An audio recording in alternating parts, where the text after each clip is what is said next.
नमस्कार श्रोते हो. साहित्य पंढरी या कथाकथन चॅनलवर तुम्हा सगळ्यांचं मनापासून स्वागत. श्रोते हो, तुम्ही ऐकताय रामराव झुंजारे लिखित जलमबेडी ही कादंबरी. एकनाथरावाचं 1 एकर कुंद्याचं वावर अजून संपलं नव्हतं. त्या डापड्याच्या पाठीवानी वावरात आभाळात विरळ ढगं दिसावीत तसं 20-25 कुंद्याची दळं होती. भटाच्या सेंडीवानी जमिनीवर कुंद्याचा हिरवा तातो दिसायचा. काळजावानी काळी जमीन चिरताना भोयाच्या जाळ्यावानी कुंद्याचं जाळं असायचं. ते जाळं समूळ काढायला लागायचं. भालीनं मेलेलं जनावर फाडावं तसा बापू जमीन चिरीत होता. सबलीच्या दणक्यानं काळी आई सुरईतलं थंडगार पाणी मागत होती. ती फक्कन फाकत होती. मी आणि माय पोरीच्या काळ्या डोक्यावानी काळे ढवलं उचलून मागं टाकत होतो. जमिनीतल्या हरणाच्या पिळदार आतड्यावानी काश्या आम्ही दोघं मायले काढून वावरात हुंबळे करत होतो. चंप्या मागणीवानी काही पिळदार काश्या लपून बसायच्या.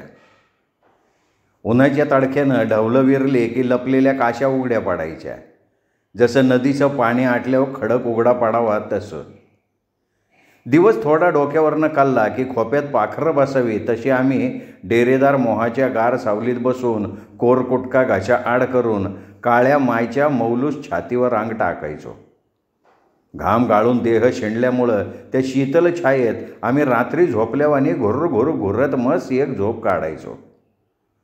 मोहाच्या झाडाच्या सावल्या खाल्ल्या काढल्या वरल्याकडं लांबल्या का आम्ही आमच्या देहाला तन्नावे देत उठायचो. गेळ्यातलं थंडगार पाणी घशाआड करून पुन्हा कुंद्यावर तुटून पाडायचो. गिधाडं मेलेल्या जनावराचे लचके तोडावं तसं आम्ही लच काशा लुचायचो. दिवस गडप झाला का आम्ही घरची वाट धरायचो. असं करता करता 10-12 दिवसाचं गुत्त 9 रोजात पूर्ण झालं. बापूंनी मी एकनाथरावाच्या वाड्यात गेलो. उमेदवार मतदाराला नमस्कार करावा तसं बापू हात जोडून रावाला हायच घातला आणि हसत म्हणला, रावसाहेब गुत्त झालं जी. फिरणं किती रोज लागलं र? 10 रोज लागलं जी. मग किती र देऊ दान? रावसाहेब मी काय सांगू जी, तुम्हाला वाटेल तेवढे द्या. 8 पाहिल्या देऊ काय? नका जी, 9 पाहिल्या द्या. 8 अन घाट मला नाही पसंत. निडळीच्या घामाची भराडी ज्वारी रावानं बापूच्या जोळीत टाकली. मोती पावळ्यावानी ज्वारीचं चुंगळ बांधून डोक्यावर घेतला. आम्ही बापलेक तारा घरी येत होतो. भोलानाथाच्या पारावर मांस मच्छी खाणारा सोमनाथ एखाद्या आद्दल डाको आणि कपाळावर गंध लावून मांडी मारून बिन फिकीर बसला होता. बापूच्या डोक्यावरलं चुंगळ बघून त्याची समाधी भंगली. तो आमच्या पावलावर पावलं टाकत अंगणात दत्त म्हणून उभा राहिला. सपाट पायाचा आपुशकुनी आल्याबरोबर आमच्या झोपड्याचं आडं मोडून कुप्पा झालं. बाबळाचं आडं येना अंजनाचे वाशे असल्यामुळं त्यांना लागली होती कीड. पिकलं पान गळून पडावं तसं बिचारे धरणीवर कोसळले होते. आम्ही रखरखत्या उन्हाळ्यात बेघर झालो. बरं झालं जोजडीत झालो नाही ते. तेव्हा सोमनाथराव बागळ्यावानी लांबट चेहरा गंभीर केला आणि म्हणला, पिरणा आपल्या मळ्यात सागाचं आडं आणि इशेक सागाचे वाशे हत घेऊन ये. महार जळणाक 12 पायल्या दाण्याला मागत होता. तो माजुरी असल्यामुळं मी त्याला दिलो नाही. तू गावचा सुभायोगी माग. हा 7 पायल्या दाणं घे. चांगला बसायला खोपा कर. जळणाक खतरनाक होता. टोल्यास भीमटोला देणारा असल्यामुळं सोम्याच्या रुग्ण पेचातून सही सलामत बाचा टाकला. बापू साधारण भोळा असल्यामुळं त्याच्या हरणी फाशात अडकला. चुंगळ्यातली 2 पायल्या ज्वारी काढून अंगणात ठेवला. 7 पायल्या ज्वारी सोम्याच्या घरी देऊन हात हलवत घरी आला. सोम्या उदास चेहरा करून म्हणला, पिरनाक आलास काय र? रावसाहेब आलो जी. वासे आड कुठं ठेवले सांगताय काय जी? बेगीनं झोपडं उभं करतो जी. कडब्याच्या ढगात ठेवलं र. मळ्यात जाऊन घेऊन ये आणि कर झोपडं उभं. आज मी माझ्या लेकीच्या घरी चाललो. 8 रोज काही येणार नाही. अशी जबरदस्त थाप मारून गाव थापाड्या राजवाड्यातून मागं न बघता पळ काढला. आम्ही त्याच्या बहरलेल्या आणि वाफेवर आलेल्या मळ्यात गेलो. इकडं तिकडं तीक्ष्ण नजरेनं बघलो. घाराडावानी त्याचा हिरवा आणि वयात आलेला मळा पायाखाली घातलो. तिथं कडब्याचं ढग नसल्यामुळं दुःखी झालो. 10-12 दिवस उन्हाची तमा न बाळगता ज्वारी खायला होईल म्हणून देह झिजवलो.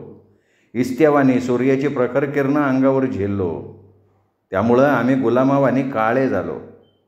माय आसू ढाळून ढाळून डोळे रिते केली आणि सरापाचं टेकडं द्यायला लागली.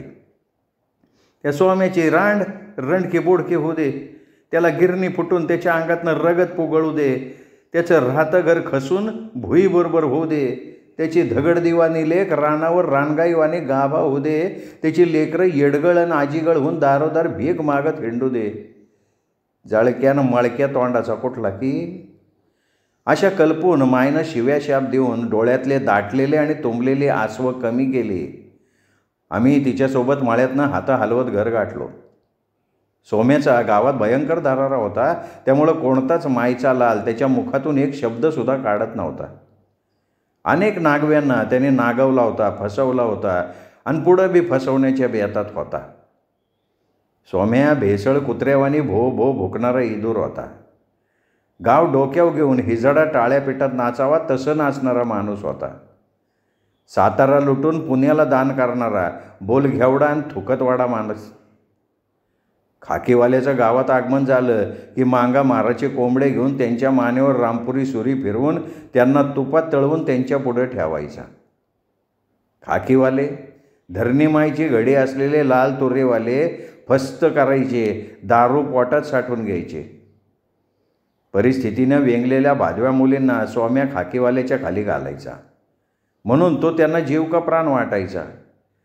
म्हणून सडक्या तोंडाचे आणि कुचक्या डोपरीचे खाकीवाले काम काढून स्वाम्याच्या हटकून घरी येत, खात पीत आणि भोगून उमरीचा रस्ता धरत. स्वाम्याला खाकीवाल्यांची आणि जंगली चौकीदाराची साथ असल्यामुळं नुकत्याच शहाण्या झालेल्या मुलीच्या फिंडरीवानी सागाचे लाकडं, त्याची सालगडी सूर्यनारायणाला साक्षी ठेवून माळातनं तोडून गाडीवर घालून घरी आणत. स्वाम्या 12 आण्याचं लाकूड 4 आण्याला विकायचा. साध्या भोळ्या जीवांना उद्या लाकडं देतो म्हणून थापा मारायचा. बेल देऊन आवळा घ्यायचा. असा होता तो फोकट्या तोंडाचा. आम्ही लंगचोट पारदेवाने आबाळाखाली होतो. बापू कोडासाठी निरगुडीच्या, लेंडीच्या, लोखंडीच्या फोकान पराठ्या आणून ताटवे 4-5 वर्ष मोडणार नाहीत का कुजणार नाहीत असे चावडीवरच्या लिंबाखाली बसून बनवला. आता कमतरता होती जाळे, वाशे, आडं आणि 2 दणकट धारणाची. बापू विचार करून म्हणाला, दौलत, माळातून खैराचे, शिसमाचे, बेलाचे जाळे आणि धरणं आणून 4-5 रोज लागतील झोपडं उभं राहिला, नाही कर. आम्ही बापले भाकर भाजीवर ताव मारून करोडो गाठा असलेल्या बाजावर आडवे झालो. सुखाच्या चांदणीच्या निळ्या पोकळीत आगमन झालं तेव्हा घरातनं चोर निघावा तसं आम्ही बाहेर पडलो आणि नेमळत शिरलो. 4-5 जाळे आणि 1 वासा घेऊन आम्ही चोर वाटीनं घरी आलो. 2-3 दिवसात जाळे धारणं जमवून चांगलं रचवून ठेवलो. गुत्तेदार लाकडाची जमवाजमव करावा तसं आम्ही लाकडं जमवून ठेवलं होतं, उबदार खोपा तयार करण्यासाठी. आता फक्त छेतासाठी वाशांची आवश्यकता होती. एका पाकाडावर 20 आणि दुसऱ्या पाकाडावर 20 असे एकूण 40 वाशे लागणार होते. आडेवाशे पोरीच्या मांड्यावानी दांड्या, हळसं, तिपणीचे, वाकाराचे, कोळपेचे, वावडीचे खोडं. गाडी वखराच्या आणि कोळप्याच्या दांड्या माळातून तोडून आणून दलित त्यांना विकून आपलं टिजभर पोट भरत. आला दिस मोठ्या कष्टानं पुढं ढकलत, मरणाला रात्र आडवी करत.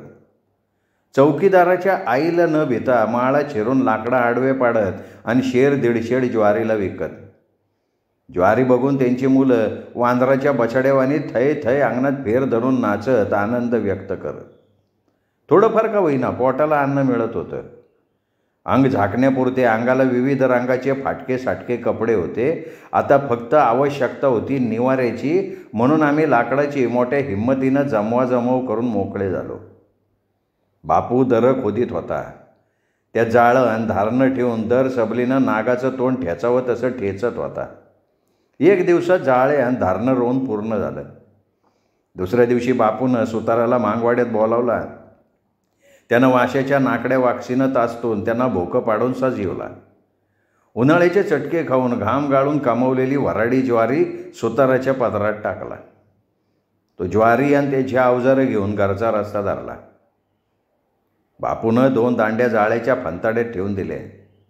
लांबलचक आडं धारणाच्या बेळकोणीत ठेवून मलखांब चढल्यावानी धारणावरनं आड्यावर गेला.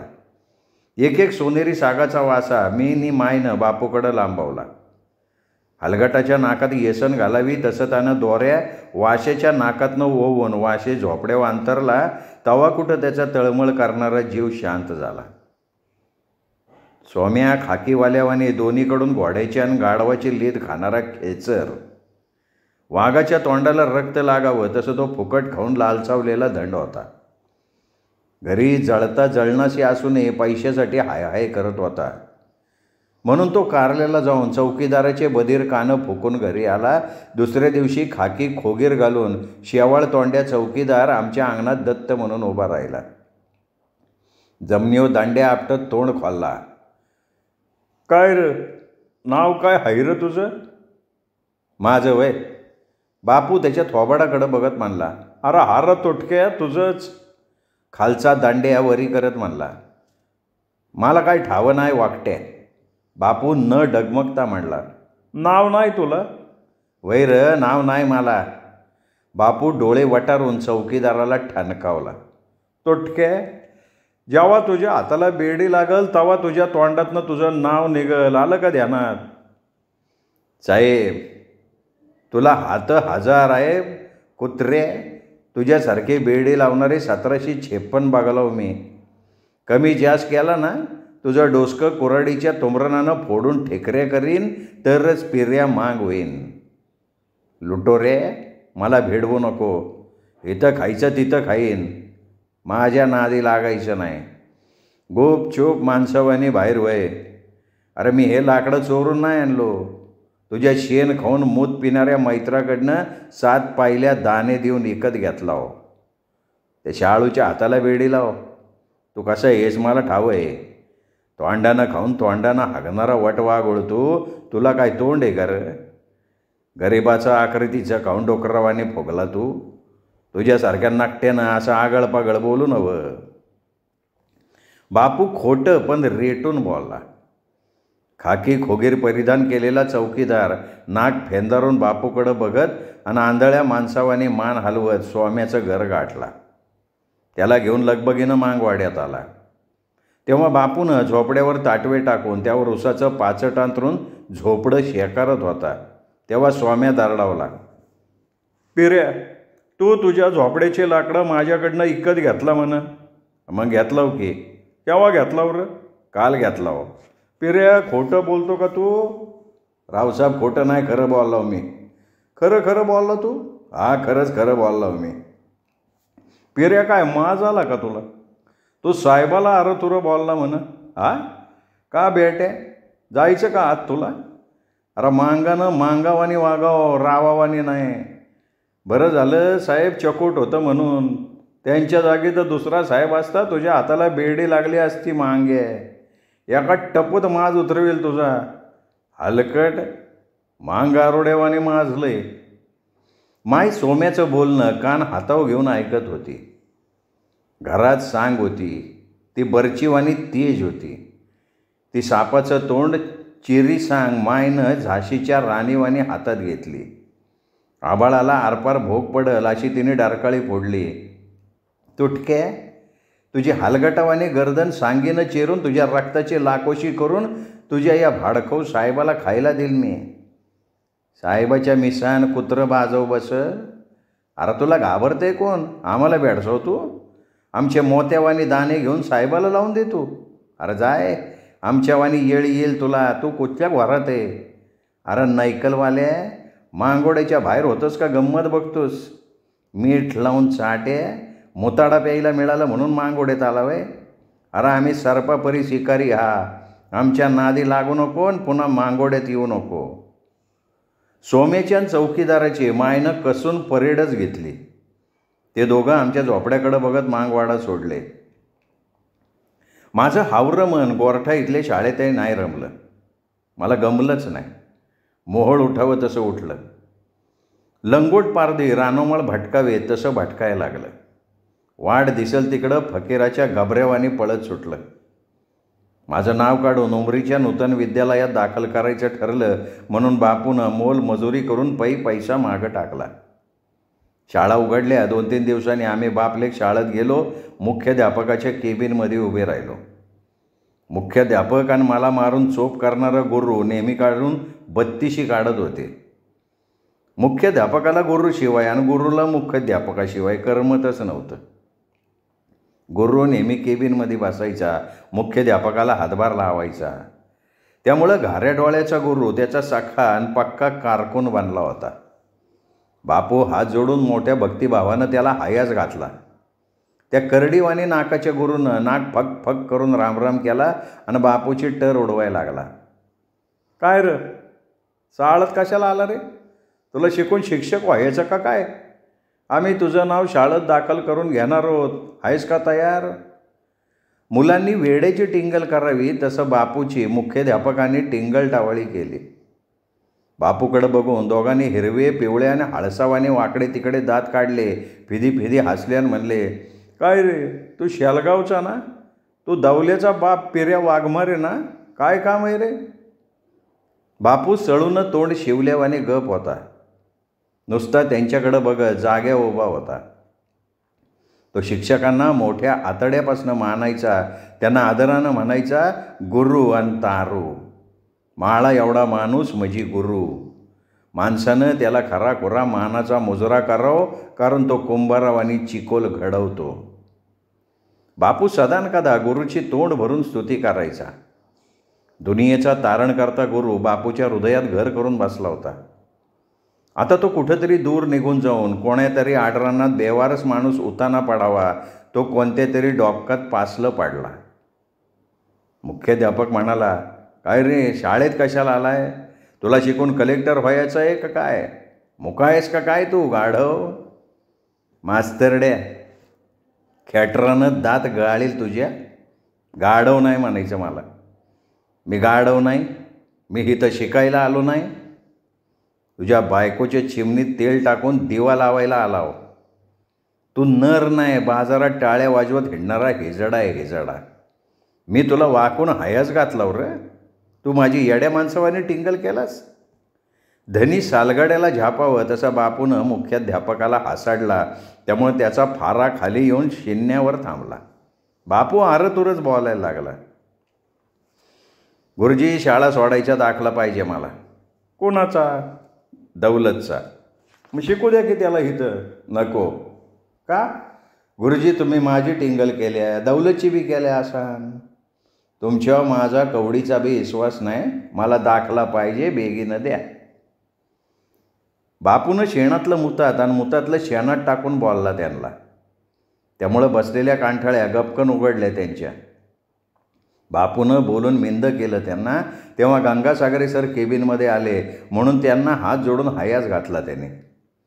त्यांनी मोठ्या आदरानं त्यांचा हयात स्वीकारला आणि नम्र सुरात म्हणाले, तुम्ही दौलतचे वडील आहात का? तुमचं नाव पिराजी वाघमारे हो ना? तुम्ही दौलतला इथे शिकवू नका. आत्ताच TC काढून त्याचं नाव नूतन विद्यालयात दाखल करा. ही शाळा तुमची आमची नाही. ही शाळा फक्त सवर्णांची आहे. आलं लक्षात? गुरुजी दाखला काढायला चालवजी. असले इटके शाळेत एक घंटा बी दौलतला ठेवणार नाही. लवकर TC काढा आणि निघा. गुरु सांडावानी रगेल आणि माजेल असल्यामुळं त्याच्यातली गोरगरिबांना पायाखाली रगडणारी रावकी खडबडून जागी झाली. बोचकं पडलेलं तोंड वाकडं करून बापूकडं बघत म्हणला, वाघमारे दौल्याला उमरीत नेऊन खाटकाला द्या. काहीच येत नाही ह्या शिंगराला. आम्ही याला पास करून पुढे लोटू, त्याला इथे ठेवा. उमरीची शाळा भयंकर कडक आहे. नाहक नापास होईल पोरग. आम्ही मुलांना मारतो बोलतो पण कोणाच्या आयुष्याशी नाही खेळत. माझं ऐका, TC काढू नका. आणि काय हो असं बघताय काय माझ्याकडे? गुरुजी मी तुमच्याकडे कशाला बघू? काय तुमच्या अंगाला काय सोनं लागलं काय? मी ह्या शिंगराला इथं ठेवणार नाही. फजूल लाथा मारून तुमचं वटवट करणारं तोंड फोडील. जिथं माणसाला माणुसकीनं बोललं आणि वागवलं जात नाही तिथं पोराला मी ठेवणार नाही. उमरीत माझं पोरगं नापास झालं तरी चालेल, पण मला आत्ता दाखला पाहिजे. बापू हट्टालाच पेटल्यामुळं मुख्याध्यापकाला TC द्यायलाच लागली. तिला घेऊन आम्ही बापलेक नूतनमध्ये जाऊन माझं नाव दाखल करून घरी आलो. मी घरनं आणवानी भाड्याच्या बैल्यावानी उपाशी तापाशी येणं जाणं करत होतो. कसे तरी आले दिस कापत होतो. 15 दिवसांनी माझा कसाबसा वसतिगृहात नंबर लागला. उमरी शहर असल्यामुळं तिथं जातीय वाद वर्णवाद नाही दिसला मला. त्यामुळं माझं मन उमरीभोवती पिंगा घालत होतं. नूतनचे शिक्षक तरुण आणि उत्साही असल्यामुळं जीव ओतून शिकवत. मुलाचं जर चुकलं तर अधूनमधून सौम्य शिक्षा करत, कधीकधी शिव्या पण हसडत. मारायचे मात्र नाही, म्हणून शाळेत मजा यायची. मी प्रत्येक सराचा तास न चुकता करायचो. मराठीचा तास केव्हा जाई हे सुद्धा माहीत राहतं. पडोळे सर मराठी उत्तम शिकवत, गोष्टी सांगत, अधूनमधून मुलांना हसवत. शाळा सुटली रे सुटली की आम्ही पोरं वसतिगृहात यायचो. भाकर भाजी पोटात कोंबून घंटा 1.5 घंटा अभ्यासाला बसायचो. मी वसतिगृहात रमलो. वसतिगृहात वाघाळा तांड्याचा गोविंद जेमला राठोड हा खूप हुशार मनाचा, दिलदार, गोडवाणीचा, गुणी स्वभावाचा.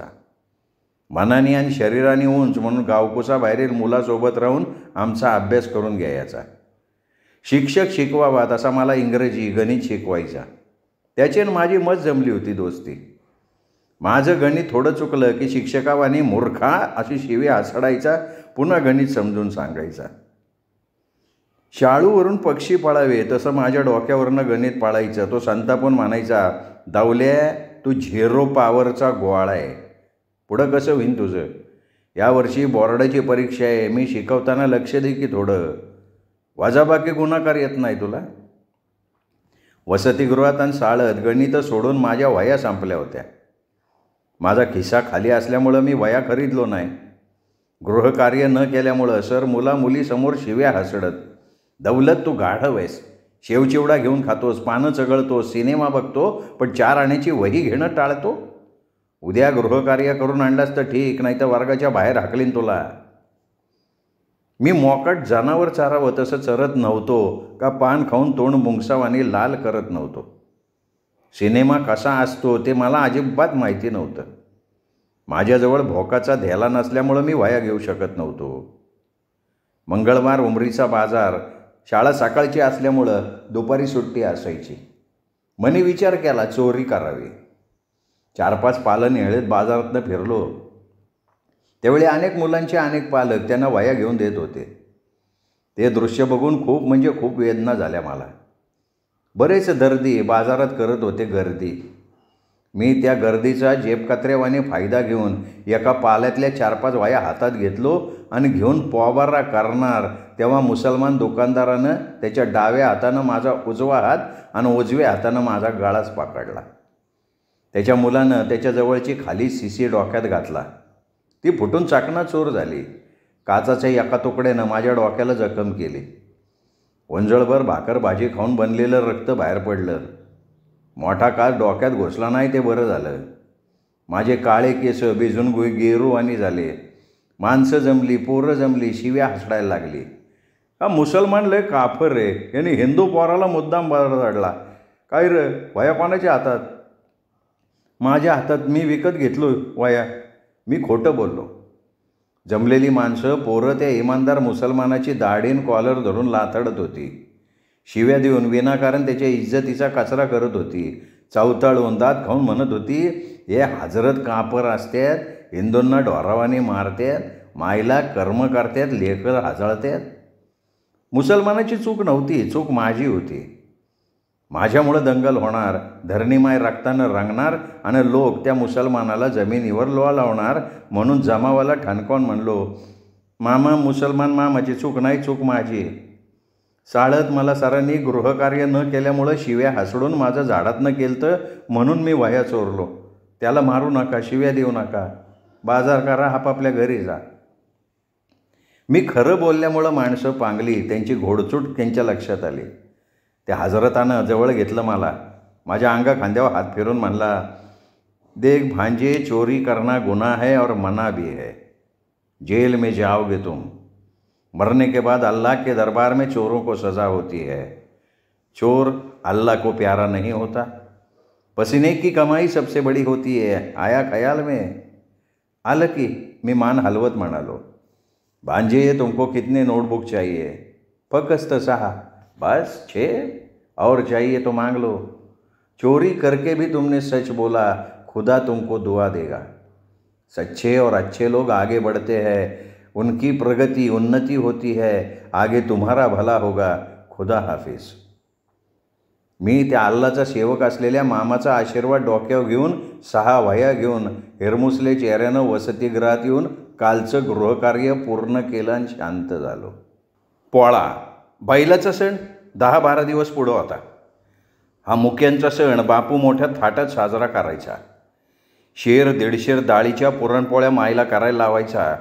उपवास धरून बैलाची पूजा करून त्यांना निवद चारायचा. त्यांचं लग्न लावून उपवास सोडायचा. लोक धूमधडाक्यात दिवाळी साजरी करावेत तसं बापू पोळा साजरा करायचा आणि म्हणायचा, अरे सणात सण बैलाचा सण. या दुनियेचे खरे दाते म्हणजे बैल. उलट्या डोसक्याचे लोक बैल थकला आणि माराय टाकला का खाटकाला देऊन 5-50 रुपये खिशात टाकतात. असे बिनप्यांद्याचे कोंडले पोळ्याच्या दिवशी त्याईची पूजा करतात. त्याईच्या अंगावर झुली टाकतात, पायात तोडे घालतात, कपाळावर भासिंग बांधतात, शिंगावर गोंडे लावतात, शिंग वार्निशने रंगवतात. आणि बैल कामातनं गेली की त्याला चालत्या बोलत्या यमाच्या हवाली करतात. त्याईची बैल साऱ्या मुलखानं हाणली. काळी अमावस्या 2 दिवस पुढं होती म्हणून बापू उमरीला आला. मला पोळ्याला घरी ये असं सांगून बाजार हाट करून घरी गेला. शाळा सकाळची असायची. पोळ्याच्या दिवशी ठीक 1:30 वाजता शाळेची घंटी वाजली. गोठ्यातनं ढोरं बाहेर पडावी तशी पोरं शाळेतनं घरी निघाली. उमरी 4-5 कासरे दिवस असताना मी निघालो तो डुबताना घरी आलो. पोळा गोठणावर जत्रा भरावी तसा भरला होता. हजारो रंगीबेरंगी झुली बेगड चमकावत अशा चकाकत होत्या. लग्नात नवरदेवाला सुगंधी पाण्यानं आंघोळ घालावी तसं शेतकऱ्यांनी बैलांना पोहणी घातली होती. त्यांना 1.5 पाव गोडे तेल पाजून त्याची भक्तिभावानं पूजा केली होती. मी घरी येऊन दारी बसलो होतो तेव्हा मायनं भाकरीच्या तुकड्याला तव्याचं काळं लावून माझ्या अंगा खांद्यावरनं वावाळून खारीत फेकली आणि गोड आवाजात म्हणली, दौलत वतलाकडे जाऊन हातपाय खांगाळून ये, नरम नरम पोळ्या खाऊन बस. असं मायनं म्हणल्यावर मी वतलाकडे जाऊन पायावर पाणी टाकून झोपड्यात येऊन रकट्यावर माझं बोट टेकवलं तेव्हा मायनं माझ्या पुढ्यात ताट आणून ठेवली. मी भुसभुशीत पोळ्यावर ताव मारून पुन्हा अंगणात येऊन बसलो. त्यावेळी बापूच्या सनईला जिवाळं नव्हतं म्हणून तो चित्त जाग्यावर ठेवून त्याला घडवीत होता. जिवाळं घडवणं झाल्यावर बापू माझ्याजवळ येऊन बसला. एकनाथराव करतान करवता गावधनी घरी आला आणि म्हणला, पिरनाईक, एक बैल जोडी धारेला 1 गडी कमी पडलाय, दावल्याला गोठणाव धाडतो का? रावसाहेब धाडतो जी, बेशक जा. मी बैलजोडी धरावी हे मायला अजिबात आवडलं नाही. ते तिच्या चेहऱ्यावरनं स्पष्ट जाणवलं. तेव्हा बापू पर्वताला कापरं भरेल अशा आवाजात म्हणला, दौलत, गोठणाव जाऊन एकनाथरावाची बैल जोडी धर. अरे एका घंट्यात तर पोळा इकडचा तिकडं होते रे. नका लेकराला बैल धरायला धाडू नका. बैल पोळ्यात बुजाडतात, लाथा मारतात. त्याची लाथ घेतली अकराला लागन. काय बे होत नाही ग, जाऊ दे त्याला. अहो तुम्ही जा. लेकराच्या हाताला मांकीची बेडी लावू नका. अगं मीच खपलो असतो पण पोळा वाजवायचा आहे ना मला. मग त्यो नरनाक वाजवन. तुम्ही बैल धरायला जा. नाही जाता येत मला, दौलतला जाऊ दे. बैल धरायला जाऊ वाटत होतं मला. पोळ्याचा आवर्णनीय आनंद मनसोक्त लुटावा असं वाटत होतं मला. दौलतला जाऊ दे या बापूच्या वाक्याची वाट बघत होतो मी. झोपड्यातली जाडजूड काठी हातात घेऊन मी महाद्दूर गाड्यावानी गोठणावर गेलो तेव्हा ओसाड गोटान सजलं होतं. तुपकेळाचं झाड फुलावं तसं बहरलं होतं. त्यामुळं माझा आनंद आबाळात मावत नव्हता. खतावरलं रोपटं टवटवीत दिसावं तसं पोळ्यात एकनाथरावाच्या जोड्या उठावदार दिसत होत्या. त्यांच्यावर बाळावानी तेज पसरलं होतं.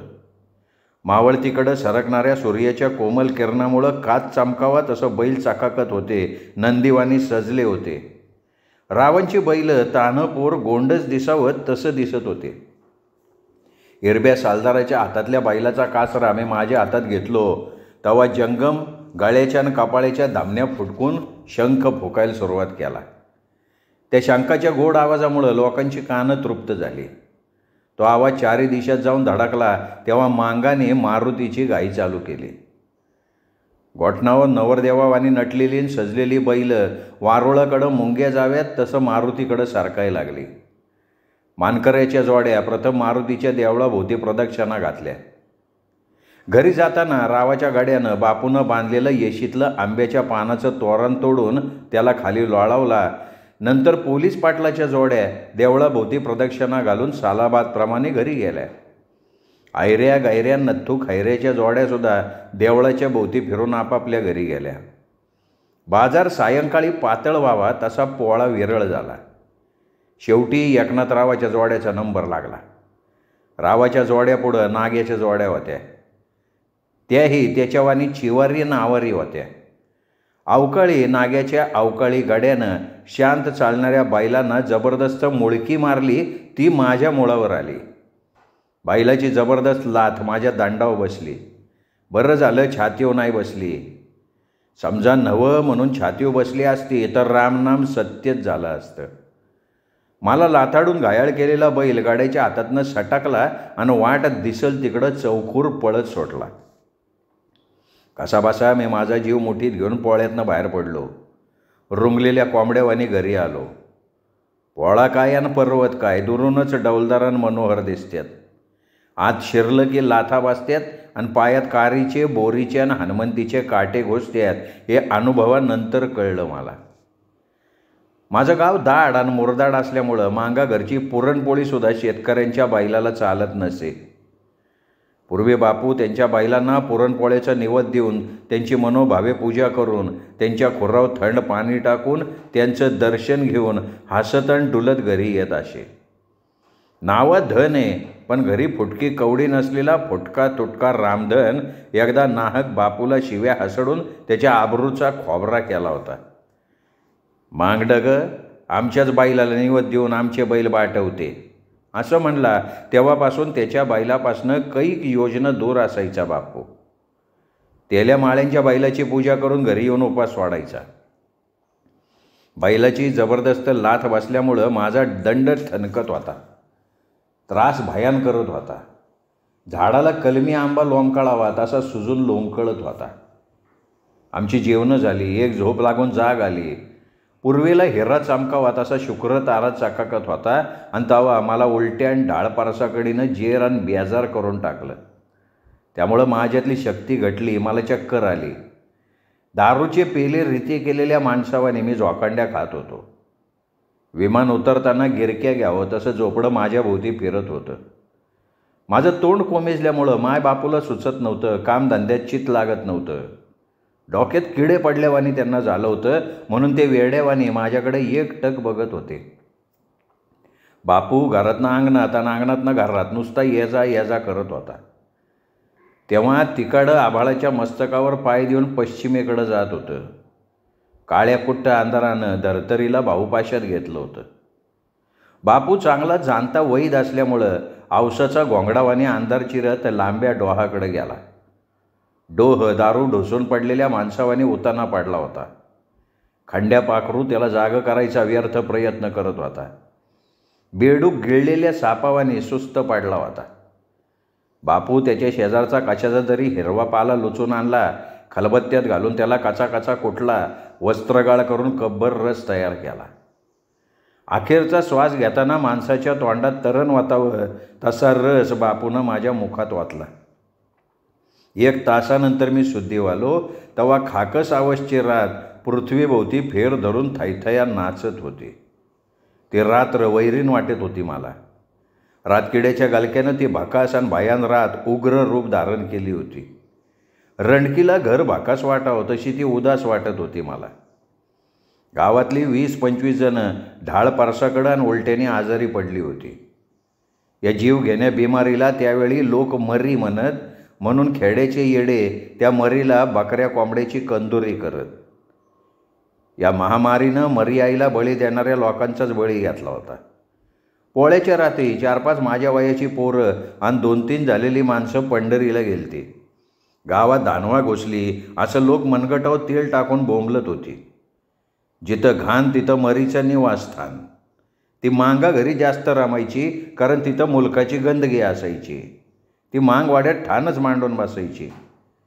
भोळे मांग शिळं बुरशी चढलेलं खाऊस वास येत असलेलं अन्न खाऊन पोटाची खळगी भरायची. पोटातलं दूषित अन्न वरून नाही खालून बाहेर पडायचं. मांगा माराची, त्याला तांबोळ्याची, रावा कोंब्याची पोरं सोरण बुडगे बाडगे त्यांची नाती गोती सोडून वर गेली होती. तुफानानं आंबे गाळावे तसे आया बाया साड्या झाल्या होत्या. तेव्हा त्या साड्या तोंड वंगळ करून म्हणत होत्या, दावल्याची माय तुझी वटी बळकट आहे म्हणून तुझा परवेश तुझ्याजवळ आहे. आमचं नशीब वकटन फुकटं म्हणून आमची वटी खाली झाली आणि आमचे दूध पिते पाडसं पंढरीला गेले. त्याईच्या कावळ्या काकडीवाणी हाडाला वळंबा लागला असन. असं हारण काळज्या आया बाया हळहळायच्या. डोळ्याला पदर लावून हुंदके देऊन आसुरित्य करायच्या. आपल्या घरची नागबोडी वाट धरायच्या. घरीनी जाऊन धरणीवर पाडायच्या. 1-1.5 तासानंतर हलत डुलत कामाला बेडायच्या. असं त्या मरीनं त्यांना देमाई धरणीत ठाय करून टाकलं होतं. पावसानं हात आकडता घेतला होता म्हणून डाबकी डुबकी रीती झाली होती. वैशाखात डोहाचं पाणी आटावं तसं खास खळग्यातलं नाक सडवणारं लाल पाणी कमी झालतं. त्यामुळं मरी काटळली आणि तेव्हा कुठं बाया माणसं सुखावली. माझी डब्बल 8 दिवसाची शाळा बुडाली. मी 9व्या रोजी शाळेत दप्तर घेऊन गेलो. माझ्या कोमेजल्या चेहऱ्याकडं बघत संगेवार सर म्हणले, अरे दौलत 8 रोज कुठं गेला होता? काय झालं होतं तुला? सर मला मरी आली होती, ती गेल्यावर मी शाळेत आलो. माझ्या वेडगळ वाक्यामुळं वर्गात एकच गोंधळ उडाला. सरांचं हसून हसून पोट दुखलं. हसताना त्यांचं पोट 6-6 इंच वर येऊन पुन्हा खाली जात होतं. हसून हसून त्यांच्या डोळ्यात आसवं उभी राहून डोळ्यातच आडवी झाली. गोऱ्या पोमट्या पोरी हसून हसून लाल झाल्या. सोंगाड्याच्या कमरेखालच्या विनोदानं तमाशी माणसं एकमेकावर पडून हसावीत तसं पोरं एकमेकावर पडून हसले. हसून हसून आडवे झाले. म्हणून मी नानाळलो. माझी मलाच लाज वाटली. आपण बावळट आहे असं मला वाटलं. सर काय समजायचे ते समजले आणि मला खाली बस म्हणले. डांगरा बैल बसावा तसा मी खाली बसलो आणि शाळा सुटल्यावर घरी आलो. श्रोते हो, जलमबेडी या कादंबरीचा हा भाग इथेच संपला. पुढचा भाग उद्या. तोपर्यंत नमस्कार श्रोते हो.